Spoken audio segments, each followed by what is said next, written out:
Okay, good morning बच्चों। आज का हमारा टॉपिक है कंजंक्शन। कंजंक्शन भी एक इम्पॉर्टेंट टॉपिक होता है। प्रोनाउन की सीरीज़ हम कंप्लीट कर चुके हैं और कंजंक्शन ये सीरीज़ स्टार्ट हो रही है आज से, और मैं पूरी कोशिश करूँगा कि ये एक या दो वीडियो में कंप्लीट हो जाए। तो कोशिश करते हैं, स्टार्ट करते हैं अपना चैप्टर को। कंजंक्शन, जैसे नाम से ही पता चल रहा है कंजंक्शन, ये मैंने बीच में प्लस लगा के रखा हुआ है पहले से ही। ये दो वर्डों से मिलकर बनता है CON, कन प्लस जंक्शन। कन का मतलब होता है together at a place, एक जगह पर एकत्रित होना, और जंक्शन मीन्स होता है वो प्लेस। ठीक है, तो ये जोड़ने का काम करता है कंजंक्शन। कंजंक्शन मीन्स मैं आपको ऐसे समझाता हूँ, कंजंक्शन कुछ इस तरह से काम करता है, जैसे सपोज ये कोई दो पर्सन है, ये इनको जोड़ने का काम करता है। तो जो वर्ड जोड़ने का काम करता है ना इस जगह पर, वो कंजंक्शन कहलाता है। जो वर्ड जोड़ने का काम करता है वो कंजंक्शन कहलाता है। ठीक है, जैसे कि मैं आपको शुद्ध शब्दों में हिंदी में बताने की कोशिश करूँ तो ये, जैसे कि आपने देखा होगा कि गाँव में जब शादी होती है तो एक लड़का और एक लड़की की शादी होती है, तो बीच में जो होता है, भाई हमारे गाँव में तो बिचौलिया कहा जाता है, आप लोगों का मुझे पता नहीं है। तो जो कनेक्टर काम करता है, जो दो परिवारों को जोड़ता है, वो एक कंजंक्शन का काम करता है। ठीक है, तो उसी तरह से ये जो वर्ड होता है कंजंक्शन, इसका भी यही काम होता है। कंजंक्शन का मेन काम होता है, ये दो क्लॉजेस को जोड़ सकता है, दो वर्ब को जोड़ सकता है, दो नाउन को जोड़ सकता है, दो फ्रेजेस को जोड़ सकता है, दो प्रोनाउन को, दो एडवर्ब को, दो एडजेक्टिव को, ये किसी को भी जोड़ सकता है। ठीक है, ये जोड़ने का काम करता है। ठीक है, तो ये तो हमारा हुआ कंजंक्शन। अब ये कंजंक्शन होते कितने प्रकार के हैं वो समझ लें। तो मैं आपको बता दूं, कंजंक्शन जो होते हैं वो तीन प्रकार के होते हैं। कौन कौन से होते हैं तो वो देख लीजिए। पहला होता है ऑर्डिनेट कंजंक्शन। ऑर्डिनेट, ठीक है, ऑर्डिनेट कंजंक्शन को हम इसको बड़े आसानी से, एक वर्ड होता है फैन बॉयज, उससे आप याद रख सकते हैं इसको, फैन बॉयज, इससे आप इसको याद रख सकते हैं ऑर्डिनेट कंजंक्शन को। ये होते क्या है ऑर्डिनेट कंजंक्शन, वो मैं बताता हूँ। जैसे पहले F4 हो गया फॉर, हाँ ये फॉर प्रपोजिशन के साथ साथ कंजंक्शन भी होता है, याद रखना है, ठीक है ना। A4 हो गया एंड,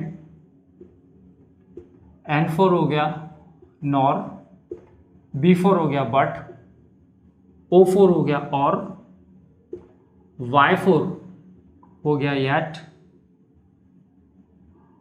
और येट एक एडवर्ब भी होती है, याद रखिए, ठीक है। और S4 हो गया सो। ये फर्स्ट वर्ड ये मैंने सभी के, तो इस तरह से बन गया फैन बॉयज। तो इनको बोलते हैं ऑर्डिनेट कंजंक्शन। इनका काम क्या होता है वो समझ लेते हैं अब हम।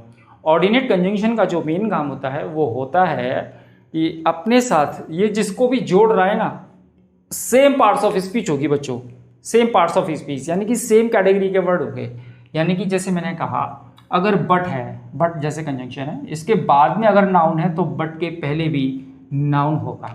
एंड के पहले अगर प्रोनाउन है तो बाद में भी प्रोनाउन होगा। सो के पहले अगर एडजेक्टिव है या एडवर्ब है तो बाद में भी एडवर्ब या एडजेक्टिव होगा। कहने का मेरा मतलब है कि इनमें से ये जो ऑर्डिनेट कंजंक्शन है, इनमें से कोई सा भी हो, उसके पहले जो होगा वही बाद में होगा। एग्जाम्पल से बताने की कोशिश करता हूँ मैं आपको। जैसे मैंने लिखा राम एंड रहीम। अब देखिए छोटा सा एग्जाम्पल लिख रहा हूँ मैं, आप सोच रहे होंगे कि छोटा सा एग्जाम्पल है सर, ये नहीं आएगा, है ना। मैं भी जा रहा हूँ, अभी अपन स्टार्ट कर रहे हैं। जैसे Ram and Rahim are good friends, जैसे ये हमने सेंटेंस लिखा, Ram and Rahim are good friends. अब ध्यान से देख लीजिए, अब ये राम क्या है, नाउन है, रहीम क्या है, ये भी नाउन है, ठीक है। एक और एग्जांपल से समझते हैं इसको। हमने लिखा you are very intelligent and लगा लीजिए, और लगा लीजिए, कोई सा भी लगा लीजिए, टैलेंटेड। ये देखिए आप, है ना, ये दोनों क्या थे, नाउन थे। अब ये और है, और के पहले इंटेलिजेंट क्या है, एडजेक्टिव है। ये एडजेक्टिव वर्ड किसके लिए यूज हुआ है, यू, यानी प्रोनाउन की विशेष, नाउन प्रोनाउन की विशेषता बताते हैं वो एडजेक्टिव होते हैं। तो ये इंटेलिजेंट वर्ड यूज हुआ है आपके यू के लिए, है ना, जो कि इस सब्जेक्ट, इस सेंटेंस का सब्जेक्ट है। और ये टैलेंटेड वर्ड भी इसी यू के लिए हुआ है, ठीक है, ये भी एडजेक्टिव है। तो ध्यान से देखिए, ये और वर्ड के पहले एडजेक्टिव है तो बाद में भी एडजेक्टिव है, एंड के पहले नाउन है तो बाद में भी नाउन है। कहने का मतलब यह है मेरा कि जो सेंटेंस इनके पहले जो पार्ट्स ऑफ स्पीच होगी वही पार्ट्स ऑफ स्पीच बाद में होगी। ये ऑर्डिनेट कंजंक्शन, ये सभी के सभी फैन बॉयज जो हैं वो ऑर्डिनेट कंजंक्शन की कैटेगरी में आते हैं और इनके पहले और बाद में सेम कैटेगरी के वर्ड लिखे जाते हैं। समझ में आ गया सबको? ठीक है। सेकंड होते हैं सबऑर्डिनेट। ये कोऑर्डिनेट होते हैं, मैंने कोऑर्डिनेट, ये है सबऑर्डिनेट। जैसे इसके नाम से ही पता चल रहा है सबऑर्डिनेट, सबऑर्डिनेट क्लॉज जो होती है ना, इंडिपेंडेंट, डिपेंडेंट या सबऑर्डिनेट क्लॉज, इसमें एक सबऑर्डिनेट क्लॉज आती है। इसमें इन फैन बॉयज को छोड़कर, ये फैन बॉयज वाले जो भी आपके कंजंक्शन है, इनको छोड़कर जितने भी कंजंक्शन आएंगे वो सब इस कैटेगरी में आएंगे, सबऑर्डिनेट में। ठीक है। इसमें सबऑर्डिनेट, इसमें जैसे आपके अनलेस आ जाएगा, अनटिल आ जाएगा, इफ आ जाएगा, और आपके जो व्हेन है, वेयर है ना, क्वेश्चंस वर्ड वाले जो कंजंक्शन होते हैं, व्हेन, वेयर, हाउ, व्हाट, वो सभी के सभी सबऑर्डिनेट कंजंक्शन हो जाएंगे, है ना। सिंपल सा है। और जो इफ़ वाले होंगे वो भी इसी में आ जाएंगे, क्योंकि इफ़ वाले जितने भी होते हैं वो सब सबऑर्डिनेट में आते हैं। ठीक है, सारे के सारे वो सबऑर्डिनेट कंजंक्शन होंगे। तीसरा और होता है, वो होता है कॉरेलेटिव, कॉरेलेटिव कंजंक्शन। इसमें पेयर वाले कंजंक्शन आ जाएंगे। पेयर वाले इन द सेंस जो पेयर के साथ चलते हैं, जैसे ईदर और, neither nor, not only but also, whether और, बोथ, एंड, ये सभी की सभी कॉरेलेटिव कंजंक्शन हो जाएंगे। ठीक है, समझ में आ गया होगा सबको आपको। अब एक एक करके अपन इनको पढ़ना शुरू करते हैं। ये मैंने आपको बता दिया कंजंक्शन क्या होते हैं, इनका यूज़ क्या होता है और ये कितने प्रकार के होते हैं। ठीक है, अब अपन इनको करना शुरू करते हैं। तो सबसे पहले अपन लेते हैं एक फर्स्ट वाला कोऑर्डिनेट कंजंक्शन। इतना नोट कर ली सभी ने बेटा? जल्दी नोट कर लें।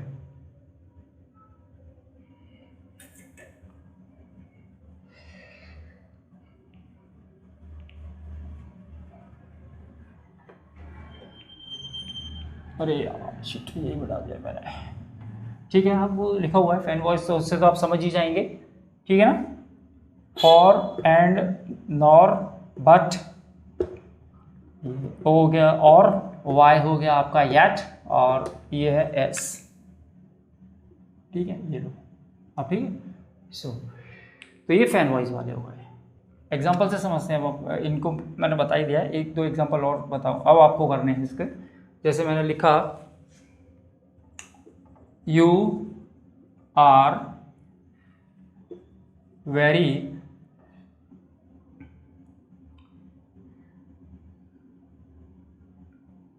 ऑपुलेंट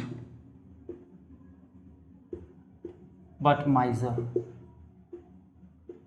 चलिए करिए इसको। You are very opulent and, sorry but लग गया ये,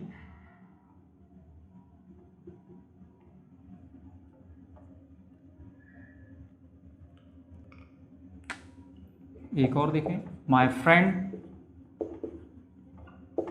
is very brave and a फूल।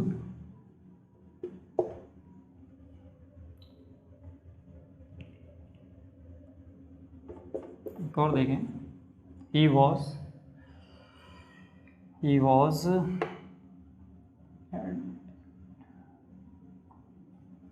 इसको बट ले लो, but fool, he was thin और a coward। चलिए इनको आप लोग करो जल्दी फटाफट, 2 मिनट का समय दे रहा हूँ मैं।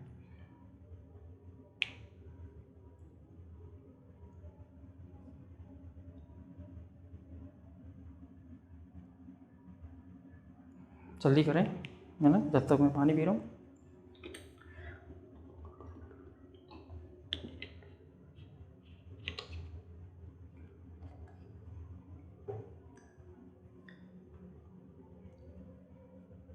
कौन सा ये? माइजर, MISER, माइजर। ऑपलैंड का मतलब होता है वेल टू डू,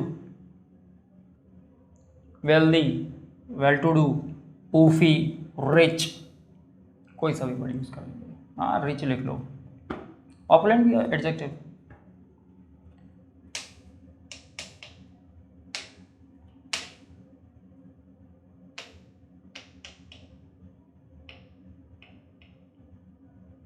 ठीक है, चलिए देखिए, छोड़िए बस, टाइम इज अप। ये रहा हमारा कनेक्टर। कनेक्टर के पहले ये क्या रहा है, ऑपुलेंट। ऑपुलेंट मीन्स होता है रिच। ये रिच वर्ड किसके लिए यूज हुआ है, इस प्रोनाउन के लिए। प्रोनाउन और नाउन प्रोनाउन को जो क्वालिफाई करते हैं वो वर्ड एडजेक्टिव होते हैं। इसका मतलब वो ये हो गया आपका एडजेक्टिव। लेकिन माइजर क्या होता है, एक नाउन होता है ना, माइजर एक नाउन होता है। अब चूंकि वही कंडीशन हो गई कि एंड के पहले एडजेक्टिव आ रहा है लेकिन बाद में नाउन आ रहा है। और ये अपन ने थोड़ी देर पहले पढ़ा था कि ये फैन बॉयज़ वाले जो होते हैं कोऑर्डिनेट, उनके साथ में हमेशा same parts of speech, same category के वर्ड आने चाहिए। तो ये एडजेक्टिव है और ये नाउन है, ये अलग अलग हो गए। ठीक है, हालांकि यहाँ पर मेरे को माइजर लिखना था, है ना। तो ये नाउन हो गए। तो इसको हम क्या करेंगे, तो ये हम अब ये ए क्यों लगा दिया मैंने, क्योंकि नाउन के पहले आर्टिकल लगते हैं इसलिए इसको हटा देंगे और माइजरली, ये इसका एडजेक्टिव बन जाएगा। याद रखना, कुछ स्टूडेंट्स के दिमाग में ये रहता है कि जिसके पीछे एल वाई लगे वो एडवर्ब होता है, वो होता है, लेकिन वो उस कंडीशन होता है जब एडजेक्टिव में एल वाई लगता है, तभी हमेशा वो एडवर्ब बनती है ना। ये ज़रूरी नहीं, ये एडजेक्टिव है, ध्यान रखना बच्चों। सेकंड पर आ जाओ, ये भी वही कंडीशन है। ये हमारा कोऑर्डिनेट कंजंक्शन है का। ये ब्रेव क्या है, ये ब्रेव वर्ड किसके लिए यूज़ हुआ है, माय फ्रेंड के लिए। ये वर्ड क्या है, एडजेक्टिव, यानी कि इसके लिए यूज़ हो रहा है। माय फ्रेंड नाउन है, इस नाउन के लिए यूज़ हो रहा है। तो ये ब्रेव क्या हो गया आपका, एडजेक्टिव। बाद में क्या है, ये देखिए आर्टिकल लगा हुआ है, इसका मतलब फूल हो गया, नाउन। ठीक है, तो ये एडजेक्टिव है तो ये भी हमें एडजेक्टिव बनाना पड़ेगा। ठीक है, तो फूल नहीं, ये फूलिश होगा। ठीक है, और ये आर्टिकल हट जाएगा क्योंकि फिर ये एडजेक्टिव बन जाएगा, तो एडजेक्टिव के साथ कोई आर्टिकल नहीं आते। ठीक है, ब्रेव एंड फुलिश ये हो जाएगा। अब इसको भी देख लो भाई, थिन, ये थिन वर्ड यूज हुआ है इस ही के लिए, ये भी एडजेक्टिव है। अरे यार सभी एडजेक्टिव का एग्जाम्पल आ रहा है, एडजेक्टिव है। और या कावर्ड, ये नाउन है। ठीक है, इसमें भी एल वाई लग जाएगा और ये ए हट जाएगा, कावर्डली हो जाएगा, यानी ये भी एडजेक्टिव और ये भी एडजेक्टिव। ये देखिए सेम है, ये भी कावर्ड भी एक नाउन होता है ना। वो इंग्लिश में कहावत भी है ना, coward people always die every day, ऐसी कुछ है, coward people die every day. जो कावर्ड मीन्स टिमिड, डरपोक, चिकन हार्टेड, जो डरपोक होते हैं वो रोज़ मरते हैं। ठीक है, ये नाउन है, नाउन का काम कर रहा है। सेंटेंस में जो भी नाउन या प्रोनाउन होगा, सब्जेक्ट जो होगा वो नाउन या प्रोनाउन ही होगा, है ना। कर लिया नोट, जल्दी नोट करो भाई। आ गया, ये चीज़ समझ में आ गई। तो अभी हमने क्या देख लिया, ये 3 कंजंक्शन देख लिए कोऑर्डिनेट वाले, 1, 2 और ये 3। ठीक है, तीनों के पहले क्या आया, तीनों के पहले क्या आया, एडजेक्टिव, एडजेक्टिव। अगर एक साइड एडजेक्टिव है तो दूसरी साइड भी एडजेक्टिव ही होगा, है ना। एक और एग्जांपल देख लो, जैसे ही came to me and said, said, ये देखिए। अब इसमें 2 चीज़ क्या है, सिर्फ वर्ब है, वर्ब, ये दोनों वर्ब, दोनों ही वर्ब है ना। अब ये टू मी, ही और टू और मी, ये इस टू प्रपोजिशन का ऑब्जेक्ट है ये, और इसका सब्जेक्ट, ये इसके लिए भी कॉमन है। ये एक्चुअल में लिखा पूरा ये है, he came to me and he said to me, ये वर्ड इसमें पूरा दिया हुआ है। ठीक है, तो ये चीज़ ऑलरेडी दोनों सब्जेक्ट, दोनों वर्ब का सब्जेक्ट यही है, दोनों वर्ब का ऑब्जेक्ट भी यही है, इसीलिए लिखा नहीं गया है। लेकिन दोनों सेंटेंस की वर्ब अलग अलग हैं। ठीक है, तो ये दोनों वर्ब को आपने एंड से कनेक्ट कर दिया है। ठीक है, तो इस साइड, एंड के इस साइड अगर वर्ब है, अगर आपको ये कंफ्यूज कर रहा है तो इसको हटा लो। ये देखो, ऐसे देख लो आप, ही केम एंड सैड, वह आया और बोला, ही केम एंड सैड, ये वर्ब है, ये वर्ब। ठीक है,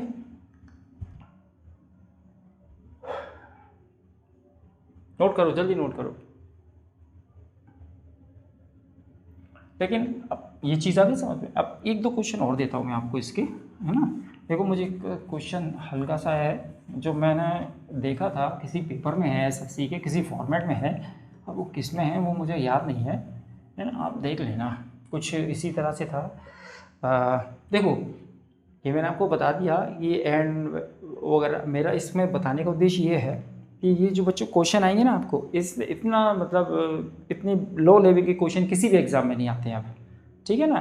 तो इसको देखो, इसको एक थोड़ा सा और बताने की कोशिश करता हूँ मैं। जैसे मैंने लिखा सचिन तेंदुलकर, शॉर्ट में लिख दिया मैंने भाई, Sachin Tendulkar played well so India won the match easy। चलिए अब इसको करिए आप।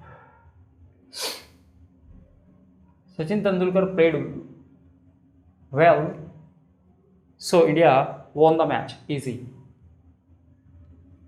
एक और देखें, Ravi helps me in making question paper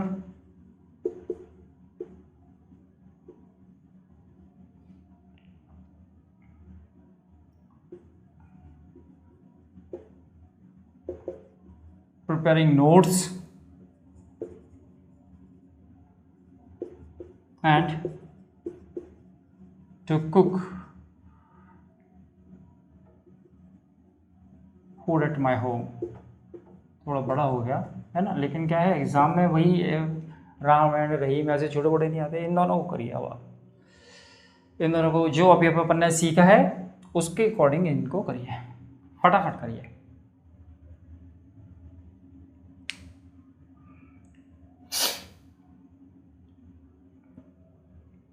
आया? चलिए देखिए मैं बता देता हूँ। ये सो हमारा कंजंक्शन दिया हुआ है, सो हमारा कोऑर्डिनेट का, यानी कि सो ये वाला, ये एस लास्ट वाला है सो, ठीक है। तो इसके पहले और बाद में सेम आना चाहिए, या नाउन या प्रोनाउन, या दोनों साइड एडवर्ब होंगे, या दोनों साइड एडजेक्टिव होंगे, या दोनों साइड वर्ब होगी। देख लेते हैं अब अपन क्या है, ठीक है ना। अब देखिए ये रहा हमारा सचिन और प्लेड, ये हो गई वर्ब। अब वर्ब को क्वालिफाई कौन करता है? एडवर्ब। तो इधर ये 3 वर्ड दिए हुए हैं, सब्जेक्ट है, वर्ब है और एडवर्ब है। अब इधर आ जाते हैं अपन, ये सब्जेक्ट हैगा इंडिया, ये वॉन इसकी वर्ब हैगी, ऑब्जेक्ट यानी कि ये मैच नाउन दिया हुआ है, ठीक है। और ये इजी एडजेक्टिव दिया हुआ है, ठीक है। अब इसमें ध्यान से देखो आप, वर्ब को क्वालिफाई कौन कर रहा है? एडवर्ब। और इसमें क्या हो रहा है? तो देखिए ये दोनों सब्जेक्ट अलग रहे हैं, दोनों वर्ब, ये इस वर्ब की सब्जेक्ट ये है, इस वर्ब का सब्जेक्ट ये है, तो ये दोनों तो ठीक है हो गए। अब इसको देख लो, इसमें आ रहा है एडवर्ब, इस वर्ब की भी जो क्वालिफाई कर रहा है वो एडवर्ब कर रहा है, और इस वर्ब को जो क्वालिफाई कर रहा है ना वो इजी कर रहा है, एडजेक्टिव कर रहा है। जबकि होता क्या है, वर्ब को क्वालिफाई कौन करता है? एडवर्ब करता है, ठीक। तो ये वर्ब इजी ना होकर इजीली हो जाएगा, तो ये वर्ड हो जाएगा इजीली, ठीक है। Sachin Tendulkar played well so India won the match easily, not easy. अब इस पर आ जाओ, इस क्वेश्चन को थोड़ा सा आपको अच्छे से करना है, समझ कर करना है। अगर वर्ड समझ में नहीं आ रहा है तो मैं बता देता हूँ। Ravi helps me in making question, ये क्वेश्चन पेपर लिखा हुआ है, सॉरी शॉर्ट में लिख दिया हुआ मैंने।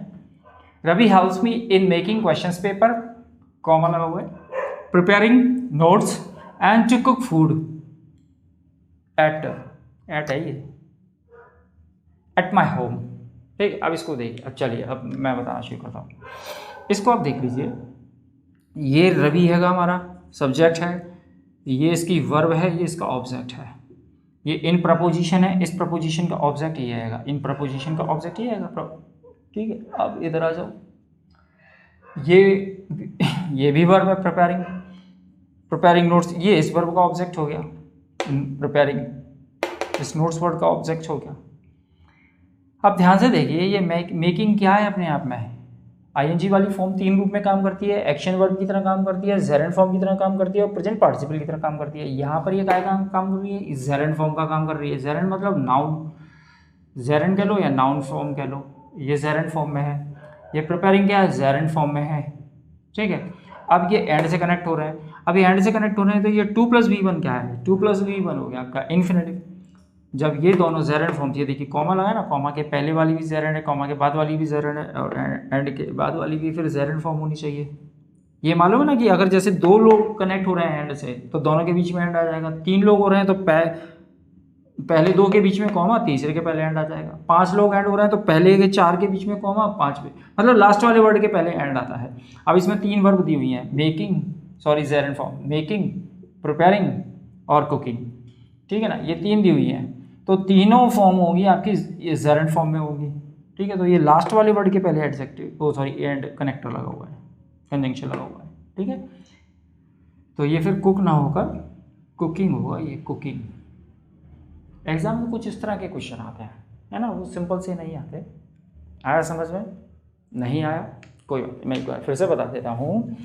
ये है आपका, ये सब्जेक्ट हो गया, ये वर्ब हो गई, ये ऑब्जेक्ट हो गया, ये इन प्रपोजिशन हो गई, इस वर्ब का ये प्रपोजिशन का ऑब्जेक्ट हो गया। अब ये जो मेकिंग है ना, आपको आईएनजी वाली फॉर्म, अगर आपको मैंने जेरेंट वाला चैप्टर पढ़ाया हुआ है कि अभी नहीं हुआ ना शायद, हाँ, तो मैं आपको बता देता हूँ। ये 3 रूप में काम करती हैं आईएनजी वाली फॉर्म, जैसे गोइंग, रीडिंग, लाफिंग, ईटिंग, इस तरह की जो होती हैं, ये 3 फॉर्म में काम करती हैं। एक तो प्रेजेंट, ये कॉन्टिन्यूस वाली फॉर्म में काम करती हैं, ठीक है, और एक ये प्रेजेंट पार्टिसिपल की तरह काम करती हैं, और एक जेरेंट फॉर्म की तरह से काम करती हैं। तो ये अभी यहाँ पर जेरेंट फॉर्म, जेरेंट जो होता है वो नाउन का फंक्शन करता है, नाउन का काम करता है, तो ये यहाँ पर अभी नाउन के फॉर्म में बैठे हैं। और ये जो 2 और +V1 है, ये इन्फिनेटिव का काम करता है, ठीक है। जबकि अपन ने क्या लगा, ये कोऑर्डिनेट कंजंक्शन है, कोऑर्डिनेट कंजंक्शन में तीनों को कोऑर्डिनेट कर रहा है, जोड़ रहा है, तो ये और ये और ये तीनों एक ही फॉर्म में होने चाहिए, जैसे अभी ऊपर आया था, है ना। ये देखिए, ये अपन ने ईजिली क्यों लगाया, क्योंकि इधर एडवर्ब है तो इधर भी एडवर्ब लगानी पड़ेगी हमें।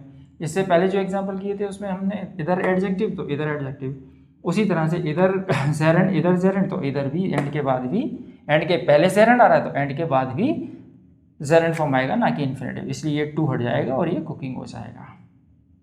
समझ गए? चलिए नोट कर लीजिए भाई फटाफट, ये आपका कोऑर्डिनेट कंजंक्शन खत्म हो गया। अब आते हैं अपन सेकंड वाले पर, सबऑर्डिनेट। डाल दूं?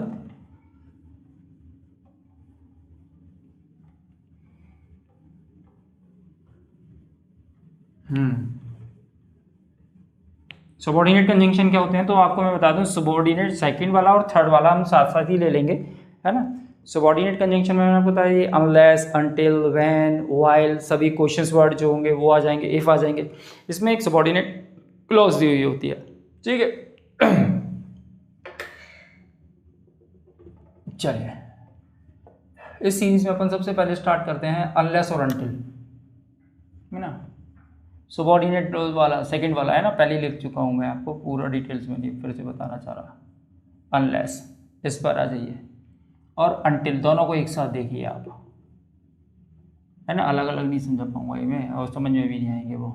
तो देखो इसको आपको पहले तो मैं बता दूं, अनलेस और अनटिल एक जो जनरल, इसका वैसे तो आप सबको मालूम होगी ये चीज़, जितने भी लोग बैठे हुए हैं यहाँ पे, कि अनलेस और अनटिल खुद एक नेगेटिव वर्ड है, और इनके साथ कभी भी कोई दूसरे negative word, no, never, not, है ना, ये वर्ड कभी नहीं आते, खुद एक नेगेटिव वर्ड है, ये जनरल सी बात है, ठीक है ना।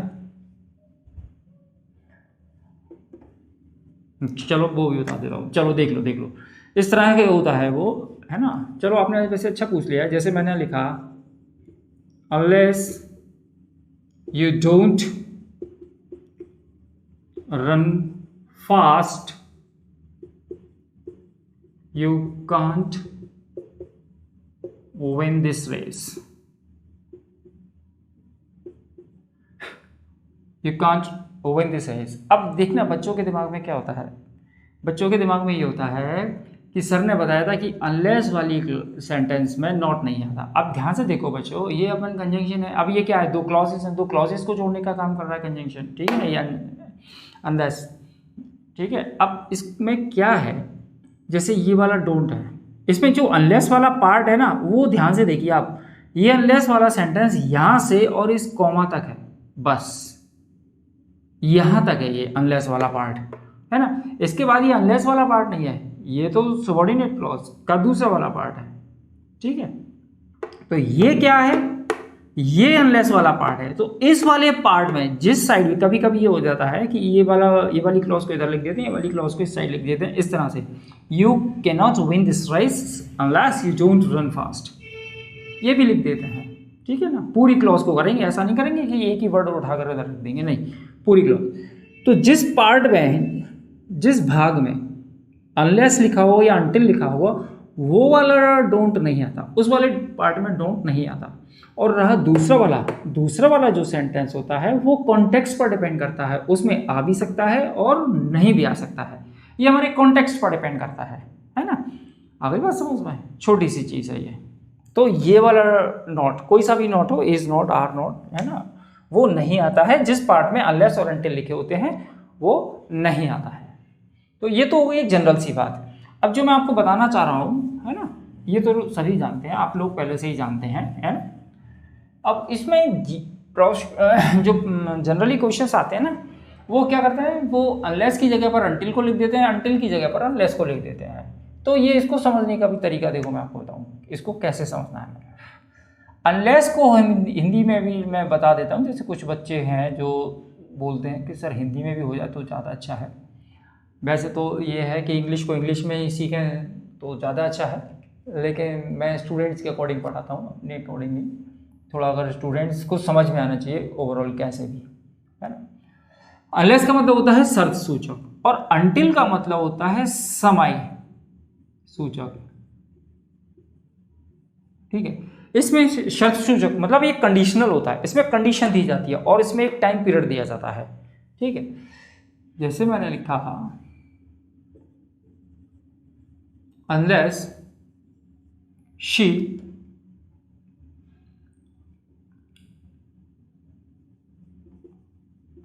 learns English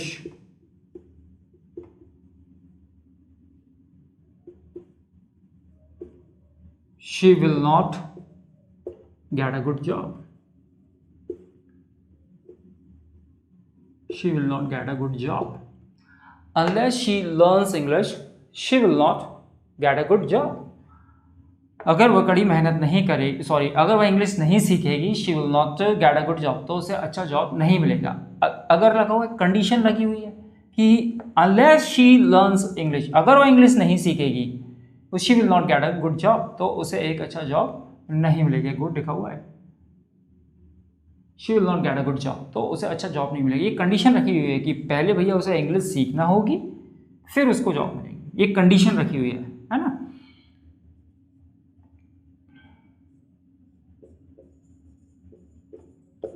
इसको देखो, nobody can go from here, nobody can go from here, I order to do so। इसमें आप क्या भरेंगे, अनलेस या अनटिल, ये अब आप लोग बताओ मुझे। अनलेस भरोगे अनटिल भरोगे। nobody can go from here unless I order to do so और until I order to do so, ये आप बताओ।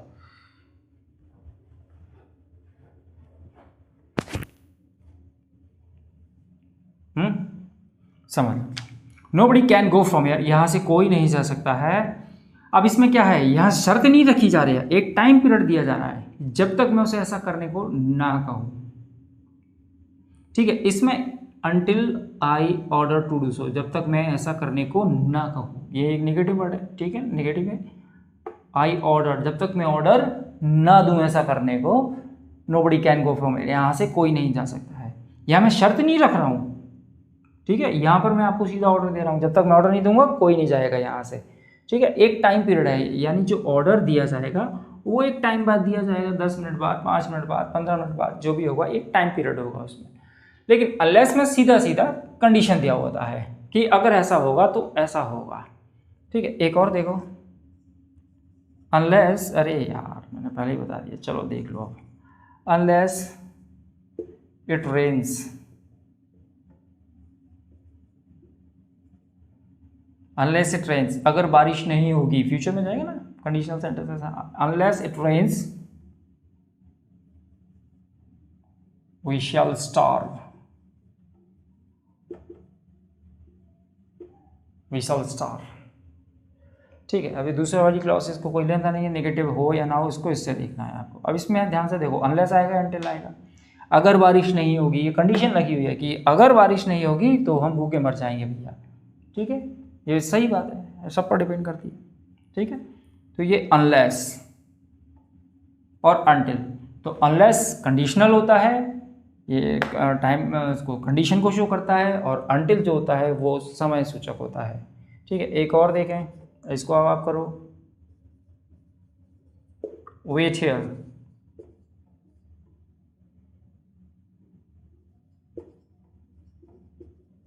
he comes back, wait here dash he comes back,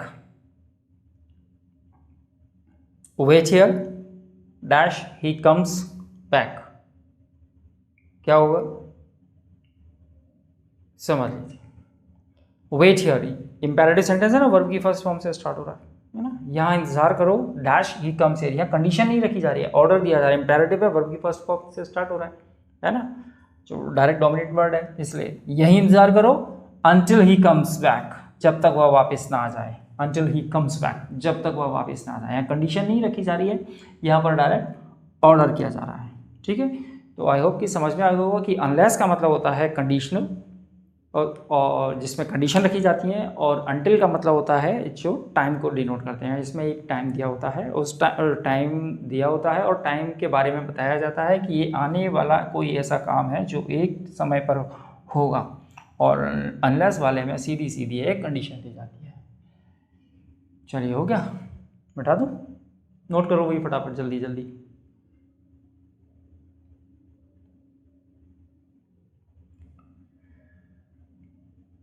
एक वैन और वाइल वाला और देख लो, ठीक है ना, यहाँ पे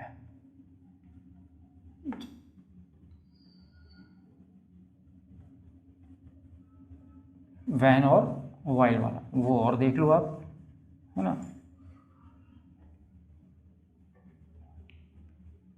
आ रहा है समझ में आप लोगों को। अब देखिए, वैन, हाउ, व्हाट, वेयर, ये सभी क्वेश्चंस वर्ड भी होते हैं, और इंटरोगेटिव प्रोनाउन भी होते हैं, कंजंक्शन भी होते हैं, ये है ना, और रिलेटिव कंजंक्शन, इसलिए इनको रिलेटिव कंजंक्शन भी कहते हैं, रिलेटिव एडजेक्टिव भी कहते हैं, रिलेटिव प्रोनाउन भी कहते हैं इनको, रिलेटिव कंजंक्शन भी हैं ये। ठीक है, जितने भी आपके जो क्वेश्चंस वर्ड वाले हैं वो सभी की सभी सबऑर्डिनेट कंजंक्शन कहलाते हैं, इफ वाले हैं ये भी।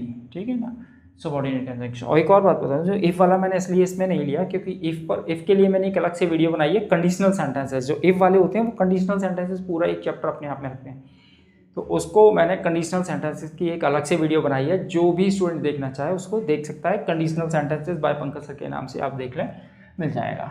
चलिए आगे बढ़ते हैं अपन वैन और वाइल का। एक वैन होता है और एक होता है वाइल। ये ड्यूरेशन को शो करता है, ड्यूरेशन मतलब टाइम पीरियड, और वैन एक कंडीशन को शो करता है। और वो कंडीशन जिसमें एक काम हुआ और उसका रिजल्ट आया वो, और ये उस ड्यूरेशन को शो करता है। दोनों का हिंदी मतलब होता है जब, आप ऐसे भी समझ सकते हैं। अब ये एग्जाम में पूछे क्यों जाते हैं, क्योंकि इन दोनों का हिंदी मतलब होता है जब, वैन का भी मतलब होता है जब, और वाइल का भी मतलब होता है जब। तो इसमें क्या होता है वो समझ लीजिए। वैन में क्या होता है, जब एक एक्शन होता है उसका तुरंत कोई रिएक्शन होता है, जैसे ही कोई एक एक्शन होता है, इसको ध्यान से समझ लेना, क्योंकि इसमें पास्ट इंडेफिनिट और पास्ट परफेक्ट वाली कंडीशन में थोड़ा सा मिसमैच होता है स्टूडेंट्स, ध्यान से समझ लेना इसको। वैन, फिर से समझे, वैन का यूज़ जब के अर्थ में हम कब करते हैं, जब एक कोई काम हुआ और उसका तुरंत कोई एक्शन आया, एक काम खत्म हुआ और वैसे ही कोई दूसरा रिएक्शन आया, तो हम वैन का यूज़ करते हैं। मैं एग्जाम्पल से बता रहा हूँ, ऐसे समझ में आएगा आपको, जैसे मैंने लिखा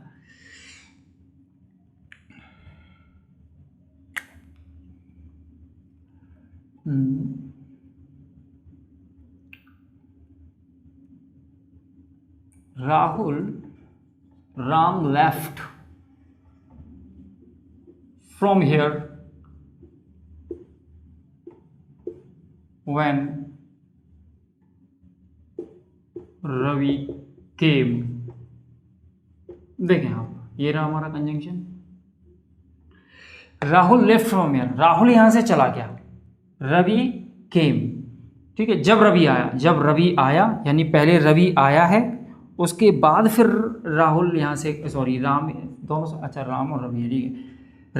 राम चला गया, पहले रवि आया इस जगह पर, यहाँ पर रवि आया, रवि यहाँ पहुँच गया, उसके बाद यहाँ से राम चला गया, यानी कि पहले एक काम हुआ, उसी का तुरंत रिएक्शन हुआ, ठीक है। तो जब एक काम खत्म होता है, पहले रवि आया, ठीक है, एक काम खत्म हुआ, उसके बाद रवि गया, ठीक है। एक और देखो,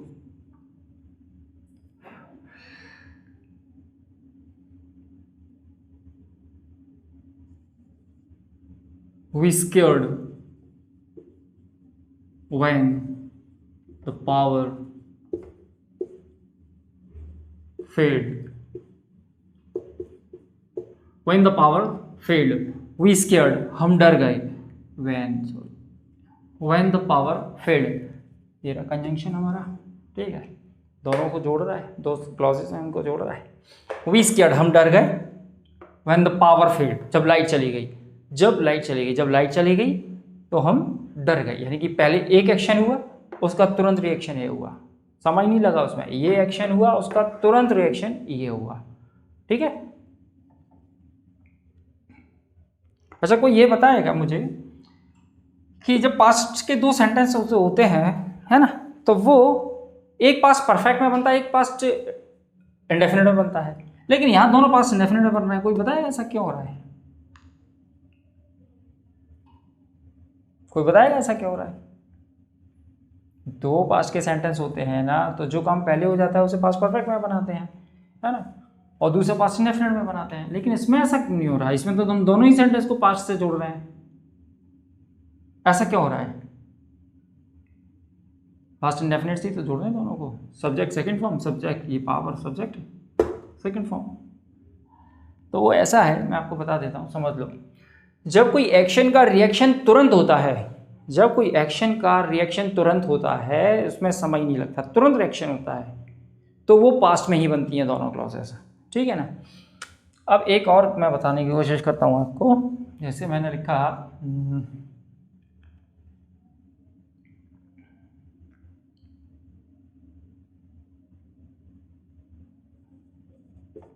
Ravi's father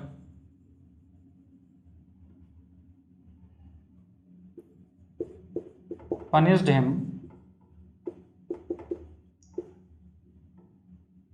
when he had failed in 12th class। अब आप इसको देखो, Ravi's father punished him when he had failed in 12th class।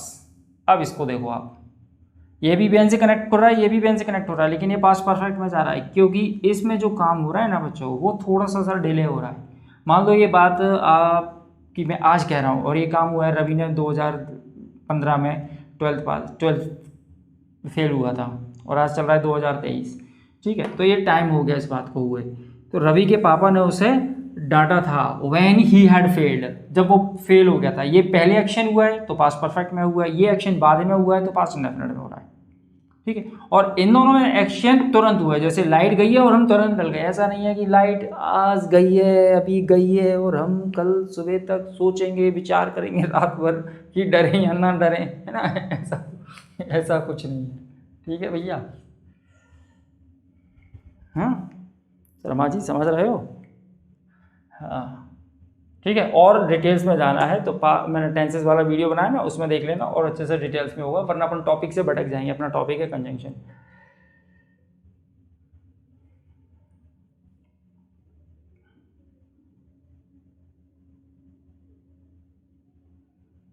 चलिए, मेरे ख्याल से अब इसको बंद किया जाए, आज का टाइम ज़्यादा हो रहा है ना, क्लास का भी टाइम हो चुका है। चलिए दर्शक।